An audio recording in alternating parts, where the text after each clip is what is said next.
Kalau kita boleh ajak anak-anak lah rumah, bangkit pagi sebelum subuh 2 rakaat qabliyah subuh.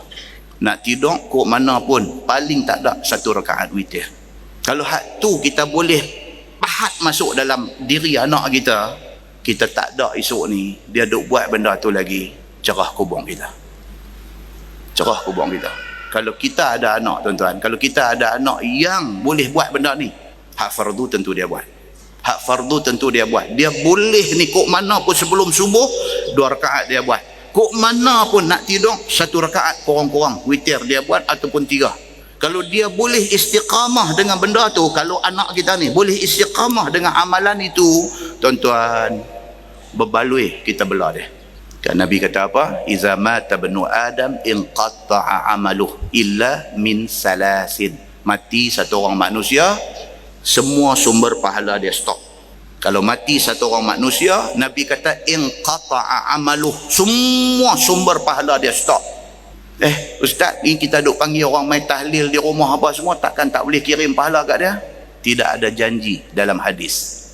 Yang hadis kata apa? Mati stop semua, melainkan 3 channel saja pahala mai. Sadaqatin jariyah, aw ilmin yuntafa'u bih, aw waladin salihin yad'u lah. 3 aja. Atas dunia hang ada buat sedekah jariah, selagi mana benda tu benda yang hang sedekah orang duk guna, benda tu orang duk pakai, selagi tu 1 channel pahala duk masuk bih. Aw ilmin yuntafa'u bih, ataupun atas dunia 1 ilmu kita sudah bagi dekat 1 orang dan dia praktis ilmu itu, selagi dia praktis pahala duk pi cari kita. Aw waladin salih yad'u lah, ataupun ada tinggal anak yang baik dia doa kat kita. Kok mana pun angkat, ya Allah ampunkan mak dengan ayah, banyak tu je dia minta pahala. Apatah lagi kalau dia 1 anak yang bukan doa aja. Ni hak kita doa ajak dia sembahyang sunat tu ni, dia buat Allahu Akbar. Muslimin dan muslimat yang dirahmati Allah sekalian, benda ni yang kita nak kena fokus, yang kita nak kena ambil buat. Maka dia kata di sini apa dia? Memberi apa-apa ilmu supaya dia amalkan di hari akhirat. Itu yang kita cakap baik.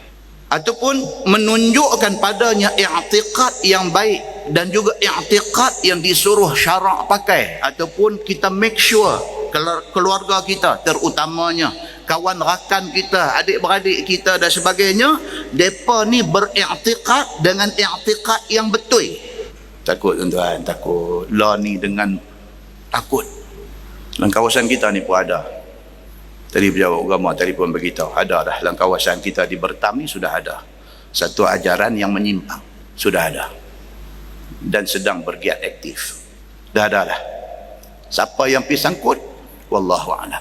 Hasil daripada risikan orang-orang yang berkedudukan, yang berkereta mewah, do ikut. Itu hak tepi-tepi kita, hak jauh. Nu yang pergi declare jadi Tuhan, kita duk baca dalam tafsir ni setakat Firaun dengan Namrud yang kata ana rabbukumul a'la, aku Tuhan hampa yang maha tinggi. Tengok-tengok di sini pun dia mai Tuhan Harun. Muslimin dan muslimat yang dirahmati Allah, tuan-tuan, kalau tuan-tuan rasa tuan-tuan secure, tuan-tuan selamat, selamatkah anak-anak tuan-tuan? Selamatkah cucu-cucu tuan-tuan? Kalau kita rasa kita secure, kita rasa kita okey, tak mana ada pengajian, tak ada dengan kereta, dengan motor, kita cungit pi. Kita, anak kita balik saat lagi nak tidur, pi tengok ni anak-anak hak duk tidur ni, kalau depa tidur dulu pada kita, tapi selalu kita tidur dulu pada depa. Pi tengok ni, pi tengok muka depa duk tidur ni, tengok ni depa ni, adakah depa ni esok boleh jadi waladin salih yad'ulah. Ni macam ni punya muka ni, bolehkah jadi anak saleh nak doa kita? Muslimin dan muslimat yang dirahmati Allah sekalian, pentingnya kita memastikan anak-anak kita terutamanya mempunyai akidah yang betul.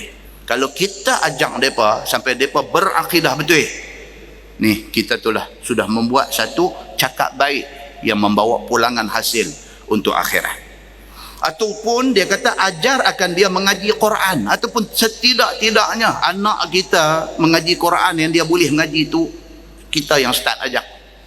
Untuk lanjutan kita hantar pergi dekat orang-orang yang hafaz Quran. Awal ni nak kenal huruf alif bata ni kita yang ajak. Sekurang-kurangnya ada contribution kita di dalam ilmu yang ada kat dia tu. dan ajak akan dia dan tunjuk kepada dia tentang peri kebaikan zikir dan bersedekah. Anak kita ni kita kena groom mereka, kena groom. Kita kena suburkan mereka dengan benda-benda baik yang macam ni. Dengan amalan zikirnya. Kalau boleh lepas sembahyang subuh tu ambil 10 minit baca Quran. Kita duk perbetul kita aja. Kita sembahyang masjid tiap hari sana sini, tak pernah ambil tahu anak di rumah ni subuh sembahyang ke tak. Kita pergi sembahyang subuh berjemaah di masjid di surau itu bagus, tapi anak kita nak ambil pahala ekstra, pergi sembahyang di masjid, pergi sembahyang di surau, dah habis duk iktikaf dalam masjid dan sebagainya, kita balik rumah matahari dah naik, dah cerah dah, anak sembahyang ke tak? Kita pun tak tahu. Itu sebab kadang-kadang kita boleh tengok pak ni terlebih bagus, ekstrim bagus, anak Allahu Akbar. Sedangkan Islam dia suruh jangan pelepah hang seorang, hang kena jaga anak bini hang. Muslimin dan muslimat yang dirahmati Allah sekalian. Maka dalam kitab ni dia main benda ni one by one, satu persatu. Dia kata ajak anak-anak ni semua, ajak mereka berzikir, bersedekah, beramal ibadah, baca Quran, junjung perintah Allah, jauhkan segala tegah Allah. Kita yang nak kena ajak benda ni. Kalau pergi masjid pun pergi dengan anak, sambil balik satu explanation atas kereta kita kena bercakap. Kata abang tengok dah tadi macam ni. Secara tidak langsung kita bagi dekat dia. Kalau tuan-tuan ada anak yang suka nak tanya, dia kata ayah ni kalau macam ni, alhamdulillah tuan-tuan, dia ada minat dengan agama. Kalau kita ada anak di rumah, kita balik sekali lagi di meja makan, kita nak start cerita, dia bangkit pergi, habis kita tuan-tuan.